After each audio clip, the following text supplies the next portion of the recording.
জমিনে ল্যান্ড করে বড় বড় হাতি সহ যত ছোট্ট ছোট্ট প্রাণী আছে, পিপিলিকা আছে, উই আছে, পতঙ্গ আছে, সকল প্রাণীদের উদ্দেশ্য করে আমি আল্লাহ তাআলা আয়াত নাজিল করে দিলাম আর জানাইয়ে দিলাম, এই দুনিয়াতে আসার পর ক্ষমতা তোমার হতে পারে, তুমি চেয়ারম্যান পর্যায়ে যেতে পারো, এমপি পর্যায়ে যেতে পারো, থানা সভাপতি হতে পারো, জেলা সভাপতি হতে পারো, ইউনিয়ন সেক্রেটারি সভাপতি ইত্যাদি পদে তুমি যেতে পারো। কিন্তু মনে রাখবা, তোমার পদ পদবি তোমাকে একটা সেকেন্ড তোমার হায়াত বৃদ্ধি করতে পারবে না। তোমার পদ পদবি, তোমার বংশ পরিচয় একটা মিনিটের জন্য দুনিয়াতে তোমাকে বেশি রাখতে পারবে না। কেমনে পারবে?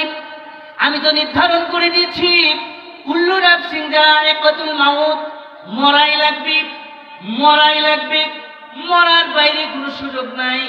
আপনি জমিনে থাকাকালে ফ্লাইট করেছেন, আপনি যেতে চেয়েছেন ঢাকা, কিন্তু নিয়ত করলেন ঢাকা আর যাব না, আমি আব্দুল খালেক বক্তা সাহেবের সাথে কুষ্টিয়া গেট ইউনিভার্সিটিতে দেখা করে আসি, যাওয়া সম্ভব।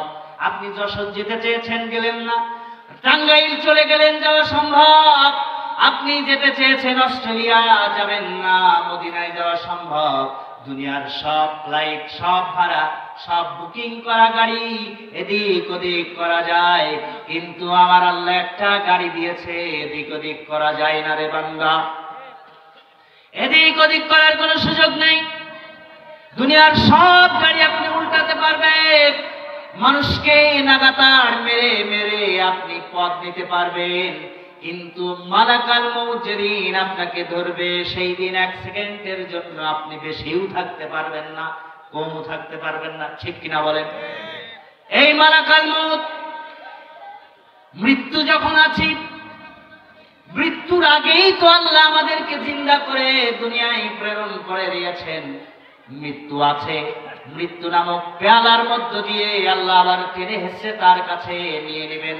কেন নিবেন? শোনো, দুনিয়ায় থাকার সময় কি কাজ করেছো, কি কর্ম করেছো, কোন দিকে চলেছো, তুমি কি বুঝেছো উলামায়ে কেরামের সাথে থাকা উচিত? তুমি কি জানো কোরআনুল কারীমে রাজ কায়েম করা তোমার জন্য ফরজ? বলল হ্যাঁ আমি জানি, তারপরেও আমি করিনি, কারণ আমি ওই দল করি না। আল্লাহ বলছেন করো, করো, বিরোধিতা করো, কোনো আপত্তি নেই, কিন্তু এমন একটা সময় আসবে তোমার ওই দলেও তোমার ঠেকাইতে পারবে না, তোমার পথ থাকবে না, পদবি থাকবে না। মানুষ বলবে সে ভালোই নেতৃত্ব দিত, কিন্তু এখন দাঁত নড়ে গেছে, এখন কথা বলতে পারে না, গায়ে জোর নাই, তার পথ পদবি অন্য লোকের দিয়ে দাও। ঠিক কিনা বলেন? তার মানে বোঝা গেল দুনিয়া হচ্ছে ক্ষণস্থায়ী, আজ আছি তো কাল নাই। সেই ব্যাপারে 16তম পারা সূরা তোহা 3:5 নম্বর আয়াত কম, সেখানে আল্লাহ আরো একটি গুরুত্বপূর্ণ কথা বলেছেন। এই মালাকাল মউত নেই, তিনি বলেছেন সুবহানাল্লাহ। বলেন আল্লাহ পাক বলছেন, শোনো, মিনহা খলাকনাকুম ওয়া ফিহা নুঈদুকুম ওয়া মিনহা নুখরিজুকুম তারাতান উখরা। এই দোয়া মনে আছে না নাই?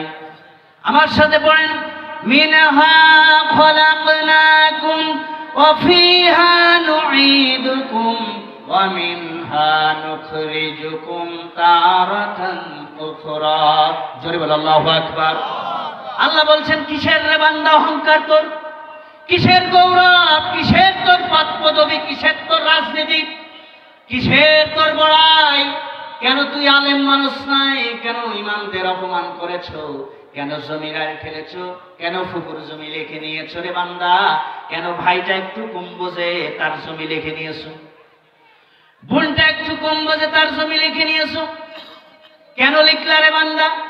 কিন্তু তোমার কি মনে নাই, মাটি থেকেই তোমাকে আমি মাটির নিঃশ্বাস দিয়ে তোমাকে বানাইলাম, আবার এই মাটির ভিতরে এমন একটা সময় আসবে এলাকার লোকেরা তোমাকে মাটির মধ্যে রেখে দিয়ে যাবে। এখন সুবহানাল্লাহ, মাটির মধ্যে রেখে দিয়ে যাবে। মাটির মধ্যে কেন রাখবে? বললো মালাকাল মউত এসে গেছে, রূহখানা কবজ করে নিয়ে গেছে। এখন দুনিয়ার লোকেরা বলছে এই লোকটাকে বেশিক্ষণ আর উপরে রাখা যাবে না। সেই ব্যাপারে আল্লাহ কোরআনুল কারীমে কত সুন্দর কথা বলে দিয়েছেন। আল্লাহ পাক খুব দামি কথা বলে দিয়েছেন অন্য একটি জায়গায়, পারা নাম্বার 1 সূরাতুল বাকারা, সেখানে 1:8 নম্বর আয়াতে খুব দামি কথা আল্লাহ তাবারক ওয়া তাআলা বলে দিয়েছেন, খুব দামি কথা বলেছেন। সূরাতুল বাকারার 1:8 নম্বর আয়াত আল্লাহ কি বলছেন শোনো, কাইফা তাকফুরুনা বিল্লাহি ওয়া কুনতুম আমওয়াতান ফাআহইয়াকুম সুম্মা ইউমীতুকুম সুম্মা ইউহয়িকুম সুম্মা ইলাইহি তুরজাউন। জোরে বলো আল্লাহু আকবার। আল্লাহ বলছেন বান্দা শোনো, কিসের জন্য প্রশ্নবোধক শব্দ দিয়ে আল্লাহ ইন্ট্রোডাকশন করেছেন সূরার, এই আয়াতের সূচনা করেছেন। আল্লাহ বলছেন কাফ ইয়া ফা, তিনটি যুক্ত বর্ণ দিয়ে আল্লাহ পাক একটা শব্দ করেছেন কাইফা। কিসের জন্য, কি জন্য, কোন কারণে, কোন স্বার্থে, কোন লোভে, কোন মোহে, কোন কারণে, কোন মোহ, কোন স্বার্থ তোমাদেরকে গাফেল করে দিল। তোমরা দুনিয়াতে আসার পর আমি আল্লাহ তোমাদেরকে দুনিয়ায় পাঠাইলাম। মায়ের গর্ভে যখন ছিলাম অথবা মায়ের গর্ভে থাকার আগেই তোমার অস্তিত্ব ছিল না।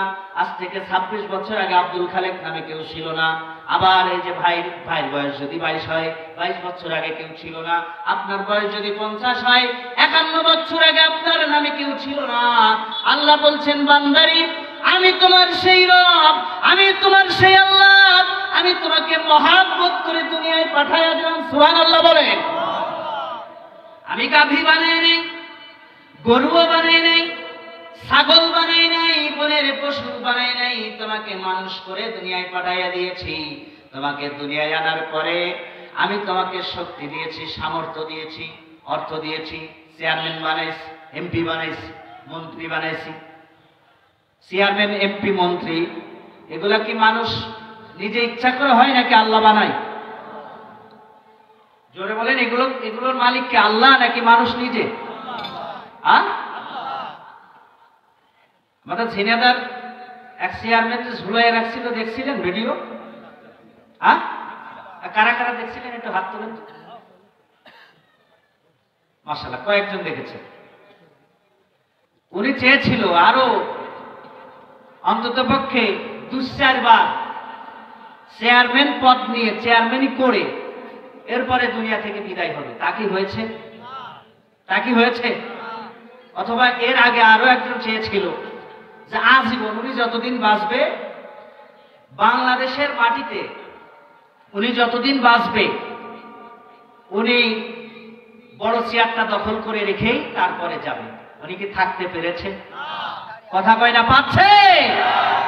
তার মানে এই দুনিয়ার যে বড় বড় চেয়ারগুলি, এগুলির মালিক হচ্ছে আল্লাহ তাবারক ওয়া তাআলা। ঠিক কিনা বলেন? আল্লাহ দিতে যেমন দেরি হয় না, কেড়ে নিতেও দেরি হয় না। ঠিক কিনা? এই জন্য যশোরবাসী শুনে নাও, ক্ষমতার গৌরবে, অর্থের গৌরবে, সম্পদের গৌরবে, বংশের গৌরবে যদি তুমি ওলামায়ে কেরামের বিরোধিতা করো, কোরআনের রাজ কায়েমে বাধা সৃষ্টি করো, মনে রাখবা তোমার চেয়ার নড়বড়ে করতে আল্লাহর 1 সেকেন্ড সময় লাগবে না। ঠিক কিনা বলে? যে কোনো সময় আল্লাহ তোমার চেয়ারকে নড়বড় করে দিতে পারে। ঠিক কিনা? পৃথিবী থেকে বড় বড় কত বড় বড় রাজা বাদশা বিদায় হয়েছে, যাদের ধারের কাছেও নাই বাংলাদেশ। ফারাউন না কত বড় জানেন? আবু জেহেল কত বড় জানেন? এরা কত ক্ষমতাশালী, থাকতে পারে নাই। ঠিক কিনা?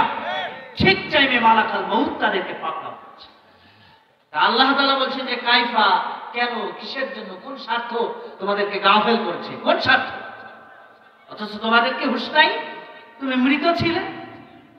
সেই মৃত থেকে তো আমি আল্লাহ তোমাকে জিন্দা করেছি। সুবহানাল্লাহ বলেন। আপনার বয়স নির্দিষ্ট যে বয়সটা, এই বয়সের আগে আপনার অস্তিত্ব ছিল? আপনার বয়স 20 বছর, 21 বছর আগে আপনার অস্তিত্ব ছিল? আল্লাহ বলছেন আমি আল্লাহ,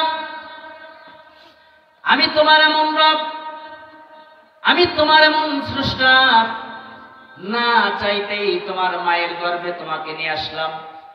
তোমার মা আল্লাহর কাছে চিঠি লেখে নাই, আমি আল্লাহ ইচ্ছা করে তোমাকে সুঠাম দেহের অধিকারী করলাম, আমি আল্লাহ ইচ্ছা করি তোমার নাকটা লম্বা করে দিলাম, চোখগুলো ভাষা ভাষা বানায় দিলাম, গায়ের রং ফর্সা করে দিলাম, হুষ্টপুষ্ট বানায় দিলাম। আবার আমি আল্লাহ ইচ্ছা করে তোমার এক ভাইকে জন্মগতভাবেই ল্যাংড়া করে দিলাম পরীক্ষার জন্য। তোমার এক ভাইকে জন্মগতভাবে কথা বলতে পারে না, আমি তাকে এটাও বানিয়ে দিলাম পরীক্ষা করার জন্য, আর তোমাকে গবেষণা করার জন্য, যাতে তুমি ওই ভাইটিকে দেখে গবেষণা করতে পারো। আহারে কত সুন্দর মনের ভাষা আমি ব্যক্ত করতে পারি, কিন্তু এই ভাইটা এত সুন্দর কিন্তু কথা বলতে পারে না। জুবানের মালিককে আল্লাহ বলছেন জুবান দিলাম, সামর্থ্য দিলাম। কাইফা তাকফুরুনা বিল্লাহি ওয়া কুনতুম আমওয়াতান, তুমি তো মৃত একটা প্রাণী ছিলে, তোমার অস্তিত্ব ছিল না, আমি আল্লাহ তোমাকে অস্তিত্ব বানায়া দিলাম। ঠিক সেই সময় অর্থের গৌরবে, সম্পদের মোহে আল্লাহর সাথে গাদ্দারি করলে। কেন গাদ্দারি করলে ভাই? সুম্মা ইউমীতুকুম, তুমি আবার মরবা। কে বলছেন? আল্লাহ বলছেন আমি তোমাকে হায়াত দিলাম, কিন্তু মনে রাখবা সুম্মা ইউমীতুকুম, তুমি আবার কিন্তু মরবা। সুবহানাল্লাহ বলেন। আরে বাহাদুরি দেখার কোনো সুযোগ নাই, মরাই লাগবে, এটাই চিরন্তন সত্য কথা। ঠিক কিনা বলেন? মরার বিকল্প কোনো রাস্তা নাই। আমি এক যুবককে ছোটবেলায়, আমি নিজেও এই আয়াত ব্যাখ্যা যখন করতে যাই তখন আমার ওই উদাহরণটা আসে, বলবো? রাগ হবে? আচ্ছা বাস, কার কার খারাপ লাগছে একটু হাত তোলেন তো দেখি। খারাপ লাগে মুসলমান? আমি আপনাদের এলাকায় নতুন, যদিও আমি যশোরে লং টাইম এখানে ছিলাম, এখনো আছি, ইনশাল্লাহ ভবিষ্যতেও থাকার পরিকল্পনা রয়েছে, বাট আপনাদের এলাকাতে আমি একেবারেই নতুন। যিনি যোগাযোগ করেছেন উনি কোনো একটা প্রোগ্রামে আলোচনা শুনে তারপর আমাকে ইনভাইট করেছেন। তো আলহামদুলিল্লাহ আমার দীর্ঘ লং টাইম এই ওয়াজের জগতে, বিশেষ করে বিগত 6 বছরের মধ্যে বিশেষ মেহমান হিসেবে আজকে স্টেজে আল্লাহ কবুল করেছেন।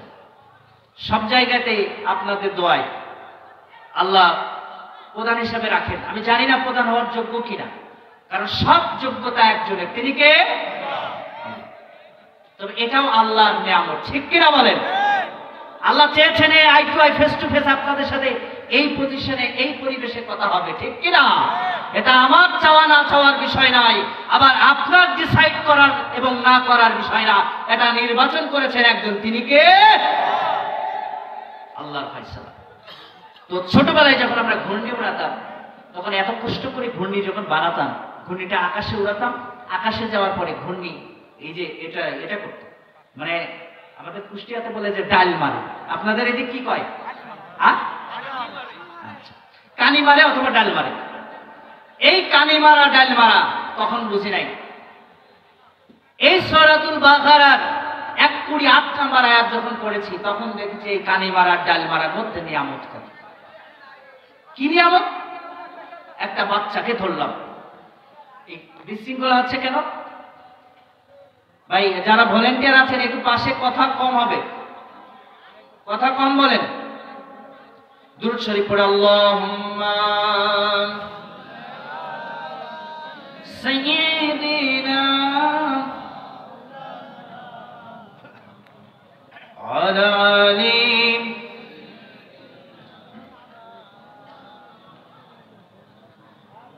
ছোট্ট বাচ্চাকে ধরা হলো, জিজ্ঞাসা করা হলো ভাই এই যে ঘূর্ণিটা